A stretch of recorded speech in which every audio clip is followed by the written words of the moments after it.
I've heard that you ran the Ironman 70.6. Is that 70.6 kilometers? 70.3 miles. 70.3 miles. How did you find the time to do it? How did you find the fitness to do it? And what was that like as an MP? I've also heard you're the first MP in the world to do it. Yeah. Which means that every country that follows a parliamentary system which has an MP has not had any representative do it.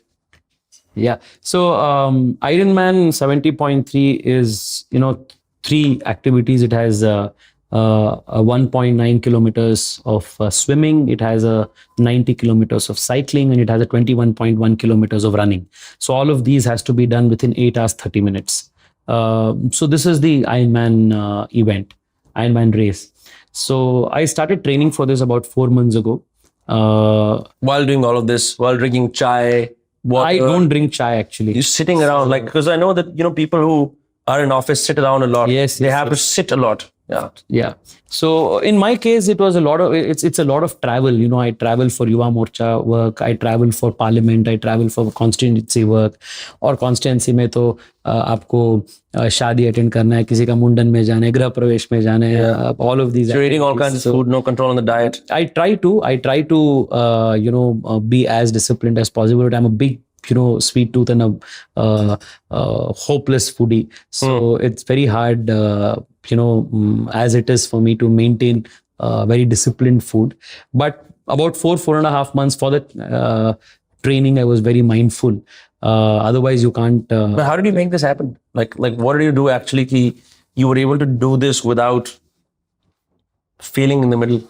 Well, one is, there's only one word. Even you can do it. Anybody can do it. If I could do it, anybody could do it. The only thing is consistency. So all you need is 1 hour every day. So if you put your mind that you will give 1 hour to 1.5 hours every day for training, you can do it. So the challenge was, because I was, here in Bangalore one day, I would be in Siliguri the next day, I would be in Patna the other day. This was the biggest challenge.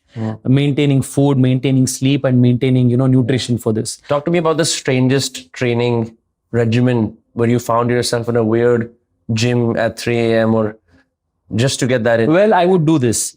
If there was a meeting at say 11 in the party office, I would sometimes end up taking the 6 a.m. flight from Bangalore, land here at 8:30, go swimming from 9 to 10:15 in Talkotora. From swimming pool straight go to the party office or parliament and do the meeting, and then finish the event or meeting or whatever in the evening. Then go to Nehru Park, finish a 1 hour run, take the night flight, go back to Bangalore. That's insane. So this is what I have done around for 4 months. This was the kind of training. And then for my strength and conditioning, my coach would come online. If you want to watch small segments of the podcast, subscribe to Dostcast Clips. So there have been times, I still remember, I think this was in Jharkhand or Chhattisgarh, I don't remember. There was a protest rally that would, Yuva Morcha was leading the protest. So I'd reached the previous night.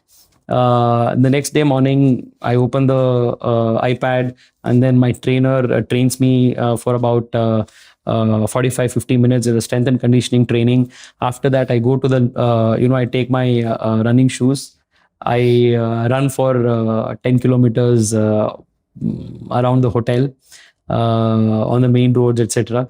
Then come back, quickly shower, and then just next change into kurta pajama and then run for the protest. But why did you want to do this? Like, what caused you to do this? Were you getting unhealthy? No. I mean, it was. I just like to do these hard things. It just motivated me, and I wanted to actually give the message of Fit India to people. And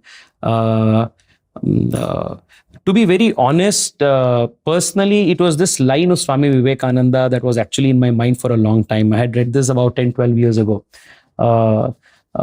It's his idea of how young people should be. Muscles of iron, nerves of steel, and a mind as sharp as a thunderbolt. He said these are the 3 qualities that he wants to see in young men. So since that line, I wanted to actually do something that will physically, challenge myself and be a big, a challenge for myself.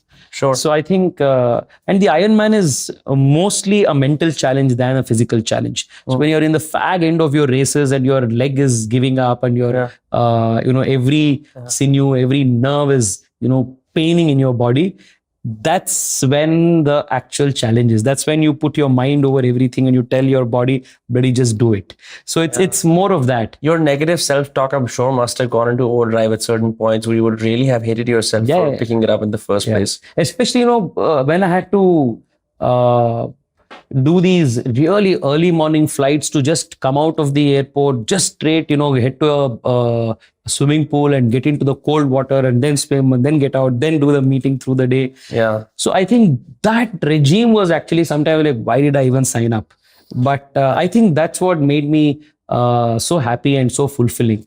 And, I feel so happy having done this because it taught me so many lessons. One, the power of consistency. We underestimate the power of consistency. So you can bloody achieve anything if you're just consistent. Second, the power of deliberate action. Many times we actually give too much of importance to ये भाग्य में नहीं लिखा था, ये इसमें था, ये आपका कुंडली दिखाओ, ये दिखाओ, all of these things. I'm seeing your fingers have no rings. No, you will not find. So, but the power of deliberate action. If you mind to do something and if you make an effort, you can achieve it. Nothing proves this truth than your physical exercise.